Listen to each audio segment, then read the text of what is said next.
Okay, I'm going to do another one here. This is Luke Sabarin.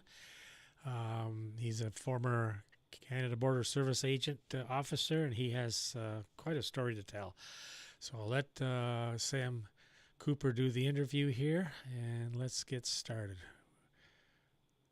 Back to the Bureau podcast, and we are back again with one of our first guests, whistleblower Luc Sabourin. He's a former Canada Border Services Agency employee who made some serious allegations around what he calls the Canadian government's mismanagement of lost and stolen passports. And so when President-elect Trump came out with the stunning threat of 25% tariffs, Luc, as I, had a deeper insight into what could be behind those threats, and that this could have been a lot more than Mr. Trump's disregard and disrespect for our current prime minister. So let's get into that. But I'm going to start with a reading from another Canadian politician that had a similar reaction. So Kevin Vaughan, the independent MP, upon reading or reading a CBS News story and reacting to President-elect Trump's tariff threats on November 26, he posted on X. This is MP Kevin Vaughan from Toronto. Quote, "Everyone's been focused on the 25% Trump trade tariff instead of the reason provided. To date, the U.S. Border Patrol has stopped 358 suspects on the terror watch list from Canada. Why are people on the United States terror watch list in Canada in the first place?" And MP Vaughan was referring to a CBS story that refers to Canada's compromise issues. So, Luc, tell me, what did you think when you read that post from MP Vaughan? Well, it created a reaction from me and some of my colleagues that reached out to me and said, you need to address this because it's obviously there's more to this than what is being led to believe by a lot of people. And it comes down to the issues that we're facing today are far more real than we can imagine. They're very dangerous. They're far bigger than anticipated. And they're a testament to our past catching up with us. We're entertaining our worst nightmare as the result of the administrative bureaucracy of people in position of authority that did not give any value to the red flags that were being raised by a variety of people, immigration experts, including myself and Mr. Steiner, when we sounded the alarm as early as 2016 to our management. And then we extended that alarm to two members of different political parties. To this day, when I see MP Vaughan's coming out publicly with this, it just created a range of emotion inside that I just couldn't stay silent. So I decided to provide an affidavit to the members of Parliament sworn before a commissioner vote with supporting documentation. So this is not just me speaking out. And I think there's nothing worse than being silenced and punished for the wrong reason for speaking out like I was punished and Mr. Steiner, especially when it involves matters of national security that affect public safety and democracy. And what is being promoted publicly by our government, that matters of national security are being taken very seriously by our elected official in power. In my past experience, having sounded the alarm, I think that this is very questionable right now at every level. That's why I decided last week to come forward, and I believe that not all members of Parliament are aware that this information could have made a difference in time back in 2016 when we reached out to them and to management. And if it had been given more attention instead of administrative bureaucracy like it received, we wouldn't be where we are today and facing those tariffs and those threats and the people that are here. At this point in time, the amount of individuals that were caught at the border on the terror watch list. As far as what I believe is that they're probably part of the large group of individuals that used all the stolen passports that were stolen overseas that had all the marking of organized crime. So let me, Go ahead. I'm going to ask you more about that. Yeah. I'm going to cite your sworn statement, and you wrote, "I sincerely believe that today's issues at the Canadian border, U.S. Border Patrol has stopped 358 suspects on the terror watch list from Canada that are being raised by members of Parliament are possibly related to the events that I am describing below." And then you get into your documentation about over 300,000 lost or stolen passports. So for the people that didn't see our first podcast, take us through that event of lost and stolen passports, how it lands on your desk and knowledge, and what you think could have occurred there. Well, so starting 2014, just so to put everybody in context, Mr. Steiner and I are the sole operator and controller of the lost, stolen, fraudulent database for the CBSA. And any travel document that is reported lost or stolen is reported to us. We create an alert in the system, and it's distributed everywhere for everybody to see, internationally and nationally. Now, during the critical period of 2014, we've seen a major increase.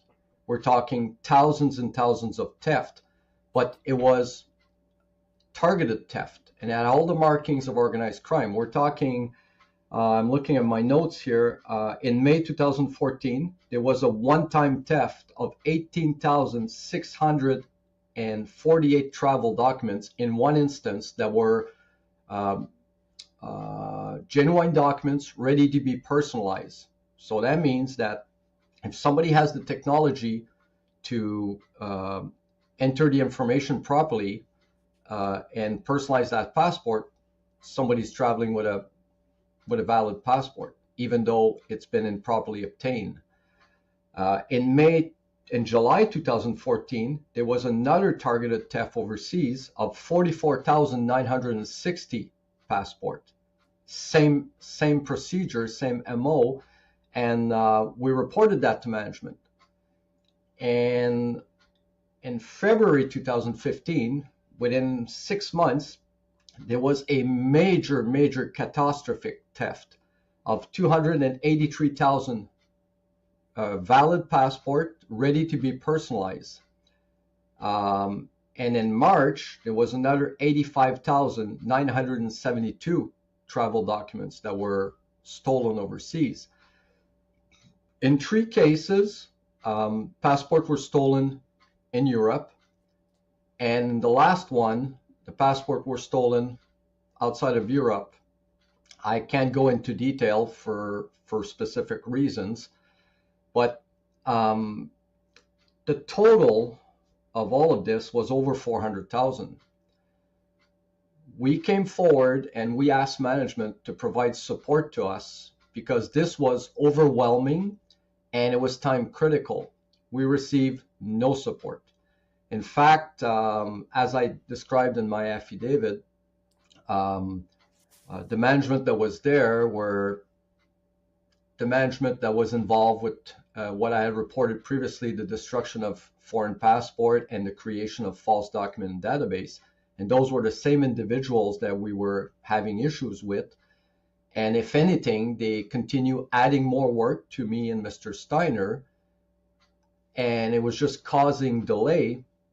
And I remember at one point seriously questioning the integrity of the management that was there because these were matters of national security. Entering these passports was critical and vital in time frame to prevent these people from coming into our country or accessing other country. And I'll give you an example of just how ridiculous it was. Mr. Steiner and I decided that we were going to print the 280,000 serial passports in 8.5 by 11 paper and separate the documents and work in an organized fashion. He was going to take the one part, I'll take the other part. And the mindset with that was that I was going to do the forward series, he was going to do the last part series. So if the people that had stolen that were banking on the fact that they were going to use the last series to allow people to come in, thinking that we're working on the first set because of the time frame, and we were going to try to counteract that. Management brought us in the office and held us there for about 15 minutes and moralized us with foul language, using the F word, saying that it was a waste of F paper and that we should be reading from the screen. I said, no, we're entering serial numbers in blocks, in groups, very large blocks, without going into detail. And I said, we need to make sure, and there's already flaws in the system right now, that we have to go back and verify every certain amount of numbers to make sure that we've entered every serial number. Well, that manager moralized us, basically, delayed everything. The time we spent in there is time we could have spent on the computer entering the information. And I remember sending messages, emails to various divisions in CBSA saying, are you aware that this is happening? This is large group that people could be coming in here, and it seems to be related to organized crime. And they're saying, well, that's not our job to do that. It should be your manager sending that to us. And it stayed like that. So all my efforts went, no consideration was given to my efforts to advise people. At the same time, we're getting phone calls from border officers across Canada saying, we're seeing an influx of this type of passport coming in, that you've put the alert, and it's like 5 or 6 here today, 5 or 6 in another province, and so on. And it was a race against time. It was a race against time. And I wonder how many of the passports of the people that were intercepted at the border trying to cross in the United States, that were on a terror watch list, how many of them may have used those passports to come in here. That's get into Canada. To get into Canada to access the United States. There's no doubt in my mind. So okay. Let me ask you for a second. So I know there's certain information that you won't be able to share, but if we're talking about the mind-blowing number of 200,000 passports stolen in one shot, that sounds like, a warehouse, perhaps a government warehouse, is breached. So can you give any sense when you say, is this something like a state-sponsored organized crime or organized crime, a transnational network of the type that I write about that could be linked to a foreign power, or simply, what do you think? What can you say about what kind of group could have the capacity for that exploit? It was definitely, based on what I know, what I've seen, it was definitely serious organized crime with the proper funds to do it. And they exploited probably every loophole in the system. And I can guarantee you, without naming any country, that there was at least one country that has been very popular in the media recently. And the people behind this had definitely the funds to do this, because something of this magnitude was something that was prepared by people who already had planned this, and they probably already had buyers for these passports. And definitely not your average just criminal. This was something big, and it was something prepared, because if you look at the time frame that we got the information, that we started entering the information, and the amount of time that the phone was ringing at our office that these people were landing in Canada, there was definitely something that had been prepared, and they already had buyers for those passports. and groups and very specific individuals. So there's no doubt in my mind that some people on that watch list access Canada to go through the United States. Okay, and I know that you can't name a country, but the countries and networks in my mind that have this kind of capacity internationally would be Mexico, Iran, Russia, and China. And so I'll leave it at that. I know you can't say more, but let me jump to another area. Just reading some news stories and seeing some debate in Parliament, there's been hints that this government had some concerns about Mexican nationals, accessing Canada. I've reported a lot about, the shocking fact that cartels are on the ground in Quebec, Ontario, and British Columbia, especially involved in human smuggling, involved in fentanyl. I'm suggesting very publicly that Chinese threat networks are influential, if not in commanding relationships with Mexican cartel networks. So taking a step back, can you tell me anything from your affidavit that points towards Mexico? Well, when the Canadian government removed the visa requirement for the Mexicans, there was over 400 members of the Mexican cartel that entered Canada. And if I look at my notes here, there was, to give you an example, just a second here, there was an individual, I think in 2018, well known to be affiliated with Mexican cartel, and he was a Sicario hitman. He landed at Pearson International Airport with a passport, undetected, and was later arrested in the province of Quebec by Quebec police, and to my understanding was released, and now they can't find him. And they say that out of the 400, there's at least a few hundred that are now established based in Ontario in Canada, and they're operating freely. So it's basically, we've opened the door by lowering the visa requirement. We've opened the door to about everybody, and it's not the only country. There's other countries, and the countries that do require a visa are exploiting the countries that don't have a visa requirement and stealing the passport from those countries to bring their people in this way here to do whatever they need to do. So we're, Yeah, I know that you followed my reporting on Brian McAdam, and I'm Yes. going back to the 1990s here. Yes. He wrote very serious reports to Ottawa saying that international Chinese organized crime on a global scale has exploited passports, corrupting various diplomats, especially in Latin America. And the scheme there is that they will use countries that don't have or have a lower visa requirement to enter into the United States, and then they will obtain passports from those countries, sell them to whoever wants to get into the United States. Yes. So is this ringing a bell? This is what you could be talking about with what's being exploited in Canada. Yes, and that is exactly that. I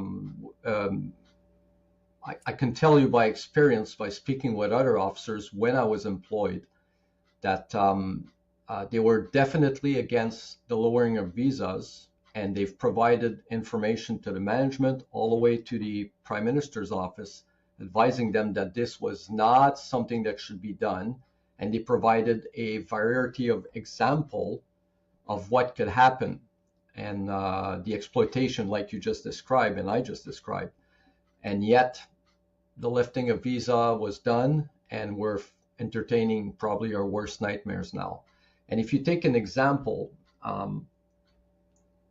in Laval last week, there was 3 members of the South American theft group that were at the immigration detention center, and they escaped. There was already a car waiting for them when they jumped the fence, and they escaped. How did these people get in here? Under what condition did they get here? What kind of travel document did they have? Did they cross the border? Canada, US to here. Yet it's exploited right now. The theft of passport is exploited by everybody at every level, and it's concerning because it affects all levels of society, and every major organized crime group, including people who want to bring in their people for influence in Canada, foreign influence or anything like that.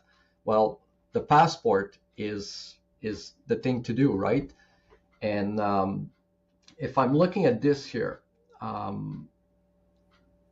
each blank passport has a serious value on the black market. With the right equipment information, information can be loaded in various types of passport, providing a strategic ability to travel clandestinely for anyone that's involved in any type of criminal organization or terrorist activity, which is crucial for their respective objectives, you know. And the example I cited about the South American theft group that were in Laval, well, that's one of them, you know, and that's probably the lowest, without minimizing the type of activity that they do. It's one of the lowest forms of things that, you know, we expected. Now you take it to the top where you have foreign influence, Iranian interference, Chinese interference. This is, you know, beyond concerning. And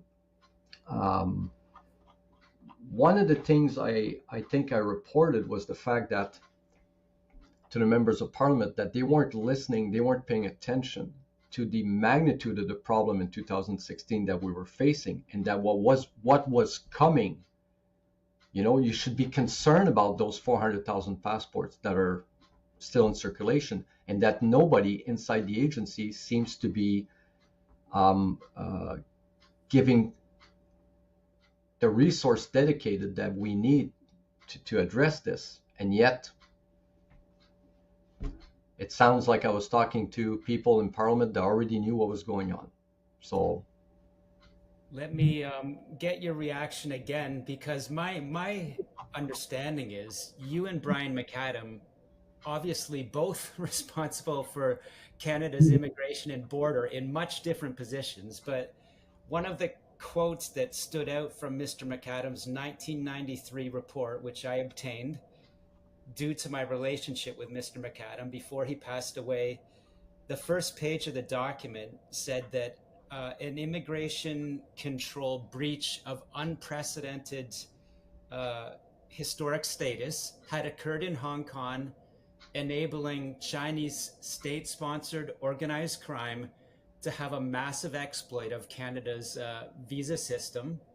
The report was called Passports for Sale, or Passports of Convenience. It describes, you know, what we've talked about, lost and stolen passports.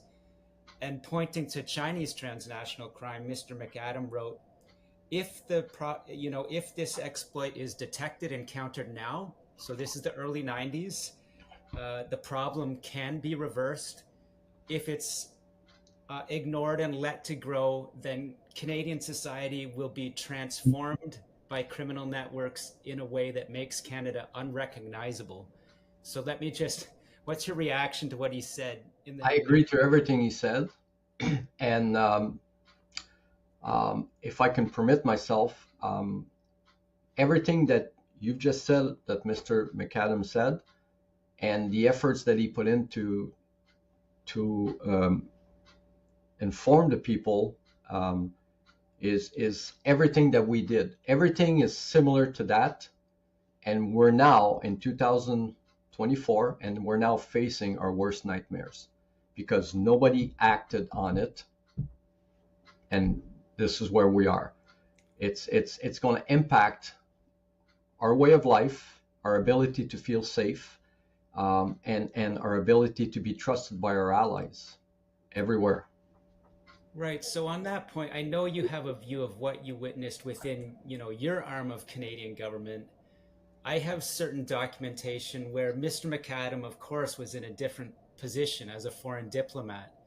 But he, when looking at whether there was willful blindness or unheeded warnings in his case, in my experience, interviewing him a number of times, including at his home, you know, a few years before he passed away, the level of, I would say, bewilderment and frustration on why Canada didn't act, his explanation at the end of the day and the end of his life was he had papers pointing to various Canadian law firms, high-level Canadian politicians and bureaucrats, and he was only left to make the judgment that these people were in on it.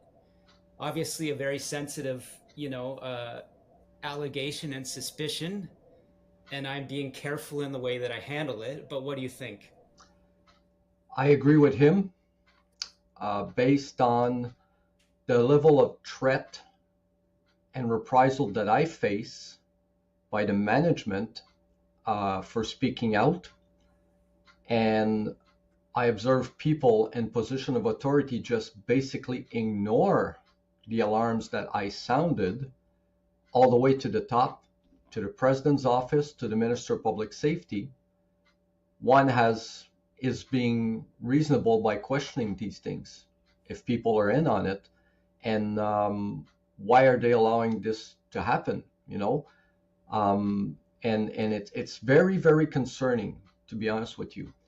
Let's not forget that in my affidavit, I provided you and the members of Parliament, and I just couldn't remain silent anymore because this is getting out of control, and we're heading in the wrong direction. So I was brought in an office where I was told, if you speak of any of the harassment that you have seen in here, or any other subject that you have encountered in your work or reported on, we will take away your federal pension, and we may declare you a threat to national security. Can you imagine the power given to somebody like that? So when you're sitting in a room and somebody in position of authority tells you that, you start wondering, is he part of it? Is he getting directive from somebody higher that they want to allow the flow of these people to come in here for another reason? They want to allow these people to come in here.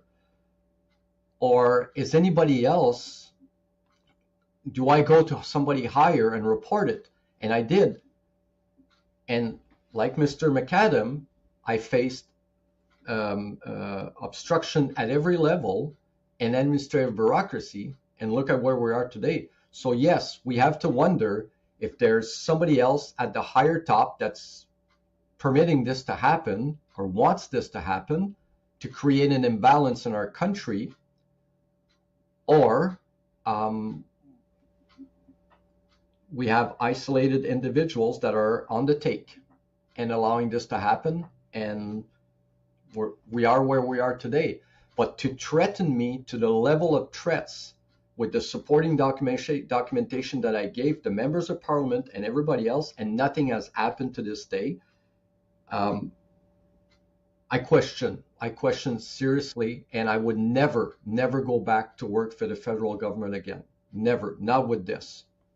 And I don't recommend people that are individuals that are bound by a code of ethics to go there and work there, because you're gonna be facing the same moral decisions that I had to face at one point or another.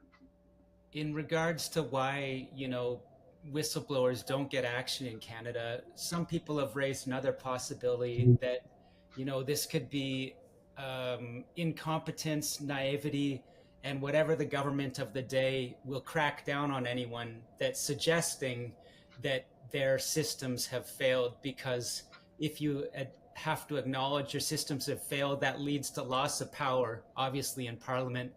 So, I mean, I want to give the balance that we're raising different possibilities. Yes. Clearly, in my own view, in writing Willful Blindness, Mm-hmm. I'm indicating that there's some level of either stupidity, ignorance, incompetence, or corruption.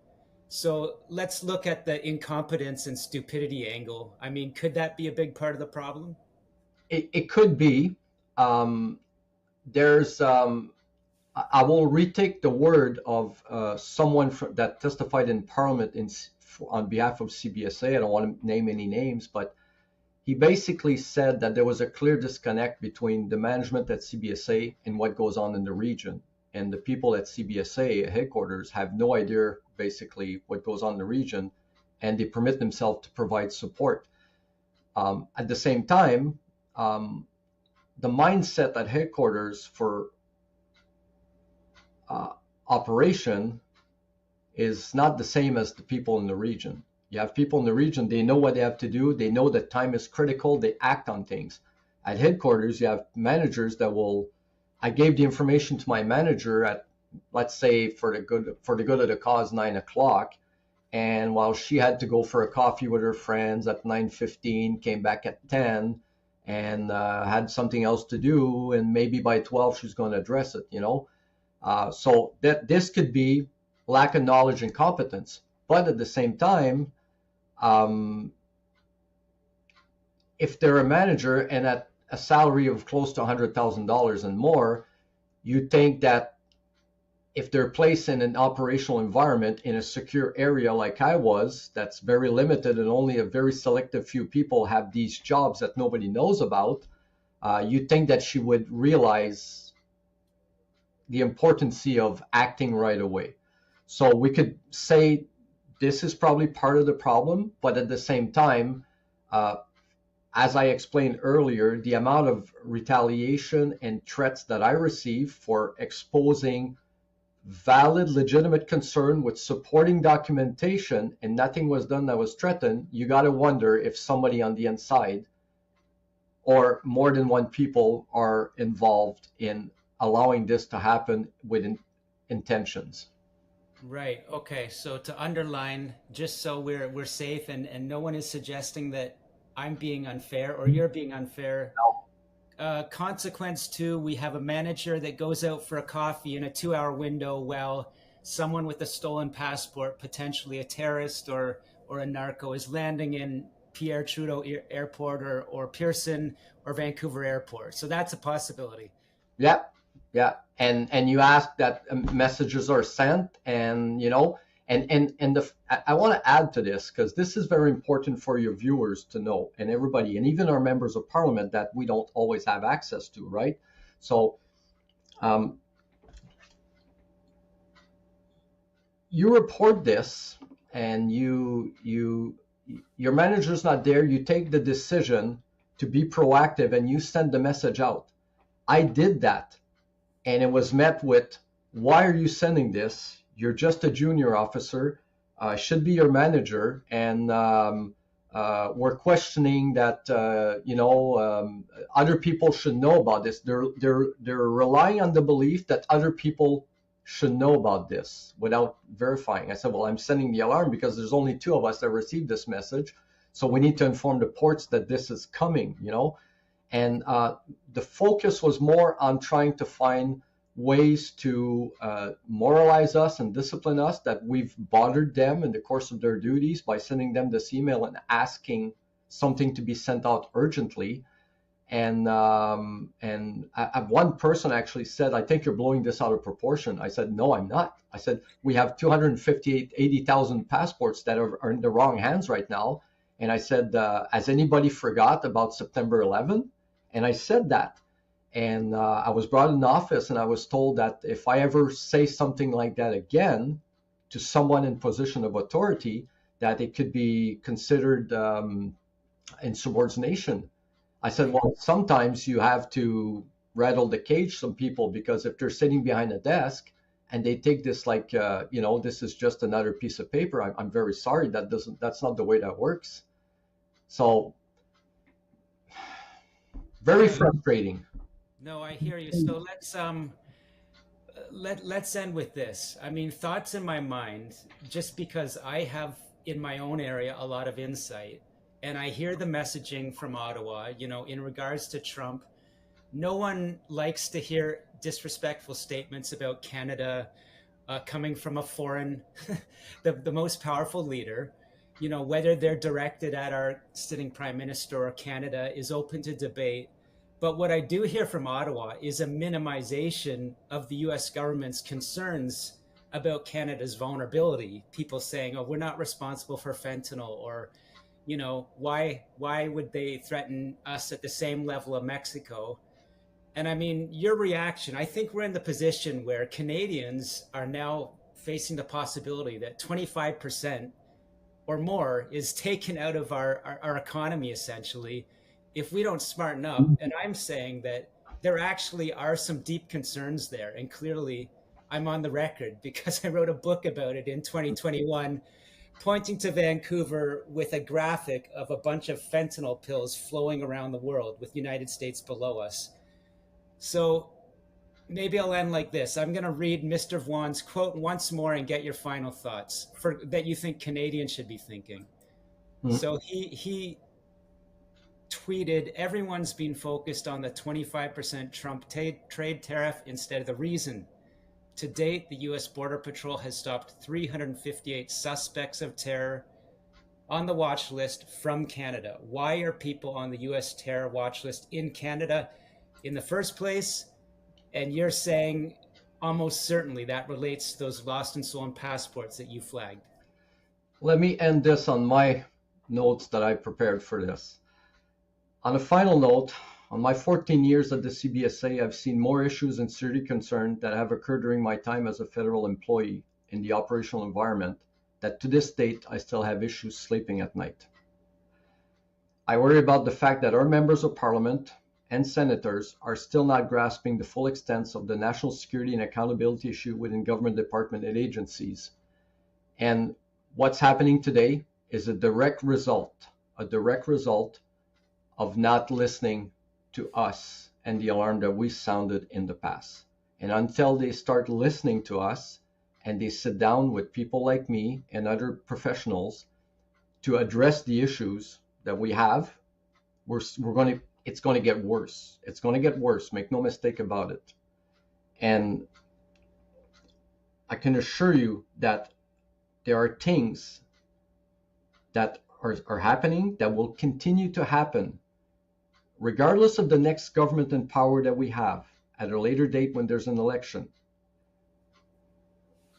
And I'll be fair, even if Prime Minister Trudeau gets back in power and he corrects all the problems with the immigration issue, if he doesn't sit down with professionals and listen to where the faults and the issues are, 6 months down the road, he's going to face the same problem because of the embedded culture that exists right now and where the problems are. That's all I can say. And until he listens and address the issues that I've exposed in Parliament, we're heading towards very serious issues at a later date. I can assure you of that. Okay, Luke, we've covered a lot, so it's always good to have you on, and we'll do it again. Thanks for your information. Thank you very much, sir. Have a good day. Bye-bye. Bye. Bye.